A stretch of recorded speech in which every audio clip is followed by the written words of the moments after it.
Última hora. El senador republicano Kevin McCarthy ha entregado importantes declaraciones hoy. Nancy Pelosi no es la dueña del Senado. Así afirmó el senador debido a que está aprobando todo lo que el ilegítimo ordene. Parecen estar buscando cambiar las leyes electorales para poder perpetuarse en el poder. Afirmó que esto no es más que una banda de socialistas que buscan acabar con la democracia.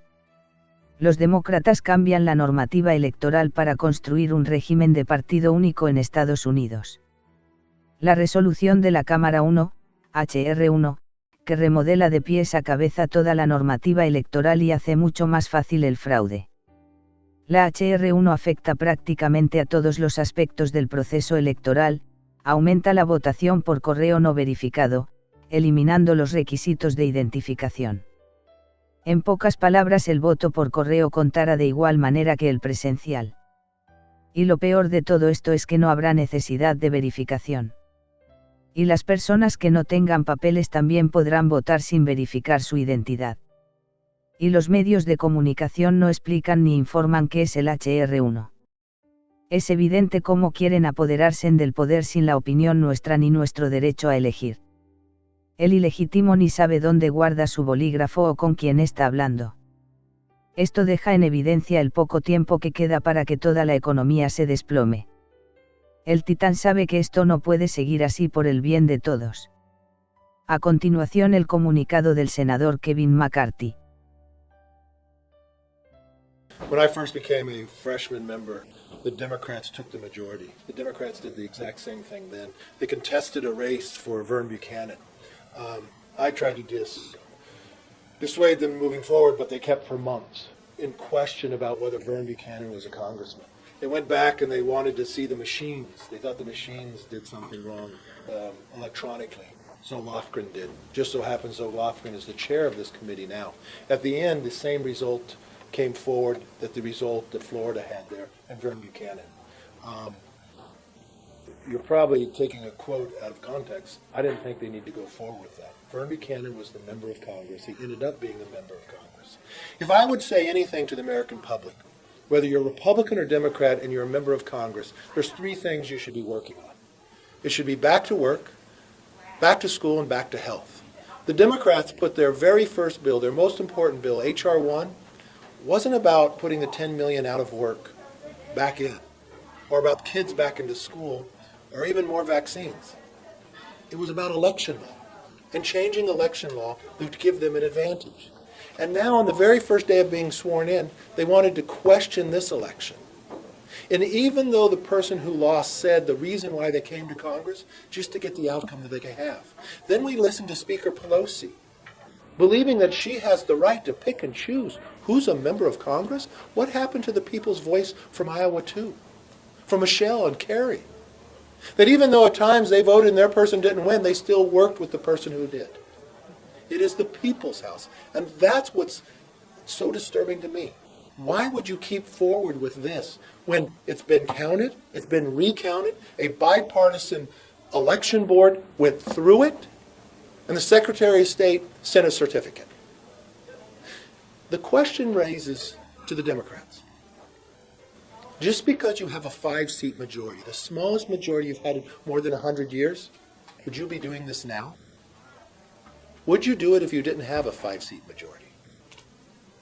Because at the end of the day, the Iowans made a decision, and it's their voice, and they have a right to have Congresswoman Marionette Miller Meeks, who they elected, to continue to serve them, just like she's been doing every single day since she's been sworn in. Leader McCarthy, yes. The challenger is alleging there are 22 ballots that were uncounted already. This process has been set up to determine whether or not these ballots were accurately counted.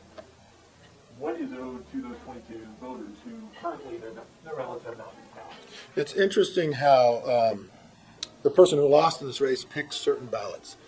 This race had been counted on election day and after. This race went through a recount. So they dealt with those 22. This race went to a bipartisan election board that voted unanimously and decided. I don't think there's any other question about the race is over. I understand people get upset when they lose, But the idea that you want to come in and play a political game is concerning to me. Is this a legal, constitutionally backed process? Do the Iowans have a voice in this race? I think when it's been, if you want a constitutional back, the states decide. If the federal government inside Congress, if Nancy Pelosi wants to pull that game to try to pick and choose who, she's going against the voice of Iowa's 2nd District. I think that's wrong. Yes, sir. Could you explain how this doesn't seem to be a complete juxtapose of things that were being said in November through January after the presidential election and the Electoral College? Exactly, because in Electoral College, if you go back and take just Speaker Pelosi's words herself, when they challenged Electoral College the 3 times prior when Republicans won, she said, this is democracy, this is the time to do it. If you take into consideration what transpired on the floor in the House, it's a role that Congress has to play. Congress only challenged 2 states that would not change the electoral vote, which takes 270 to become president. So regardless what transpired that day on the floor of Congress, it would not change the outcome of the presidency. Joe Biden would be president, there or not. But just as Nancy Pelosi said, it's the only time Congress has an opportunity to raise the question within the state. And if you look to a number of members who rose that question, they were raising the question not about there, they were raising the question, if you changed election law, was the state able to do it? Because in the Constitution, the state legislature has the responsibility to change it, and was it being changed and not going forward? So it was more a constitutional question. But no, they don't interchange. Yes, sir. So, certain that Congresswoman Meeks won, I guess, why impose a process allowed under federal law to allow Rita Hart and others to argue and ensure that all votes have been examined? Unfortunately, those 22 ballots, because of Iowa law, weren't considered in the recount, so why not? Because you've already counted, recounted, and had a bipartisan board. What's interesting to me, if you want to raise the question, if you looked at past history, in past history, and just as we know as all Americans, you're innocent until proven guilty, correct? So why in every other election contest, if they went through the House, why have they changed the rules now? The majority party, the Democrats, have changed it, and now made it as not innocent to proven guilty. Now, Congresswoman Miller Meeks, who is the sitting Congresswoman, has to prove why she won. It's not the burden upon the others to prove why she did not. They changed the rules. Why? Because they want to set up to try to steal a seat because they only have a 5-seat majority.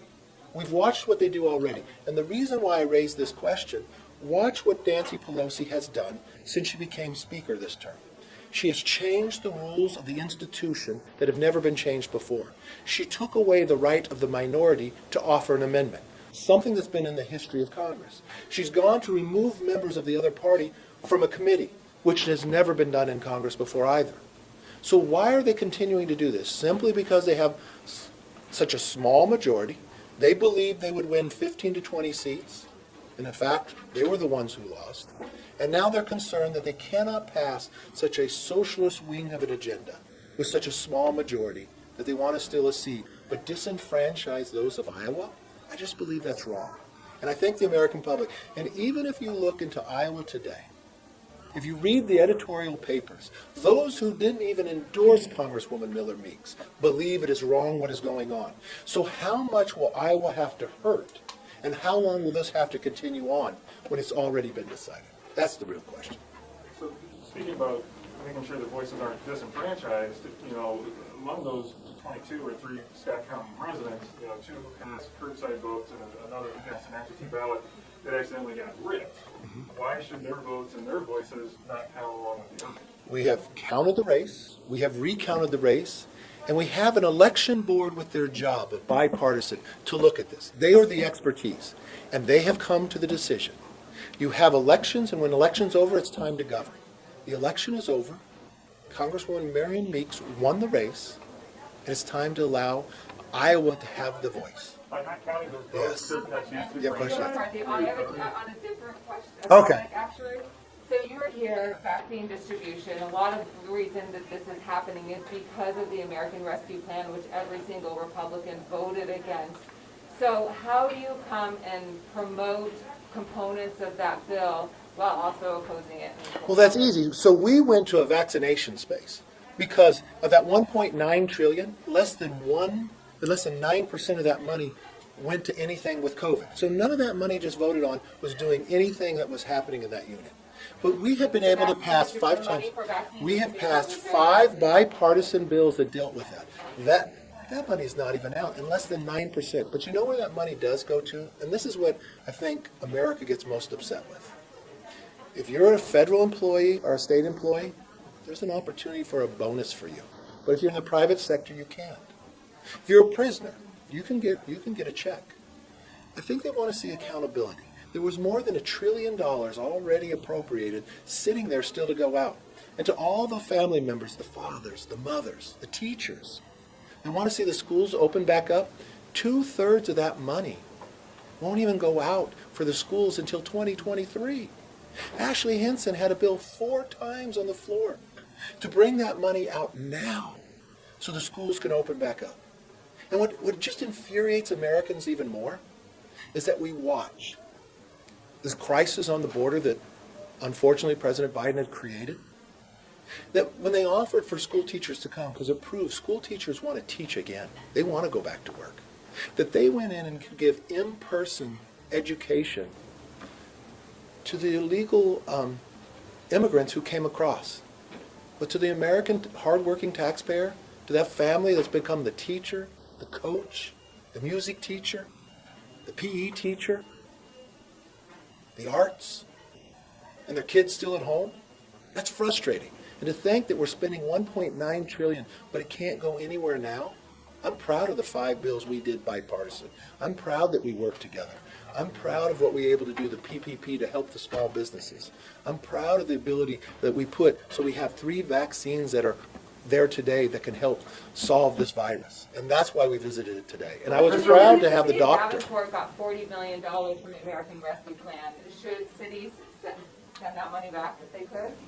No, what I think the cities, it's unfortunate that in the so-called American Rescue Plan that they changed the formula. They changed the formula to benefit states that I think did the wrong thing. That they got rewarded states and not equal in the formula that was before. I think there should be an equal formula, just as we've done in the past. Just as when we voted on those 5 bills, Davenport got money from. And I'm proud of that fact.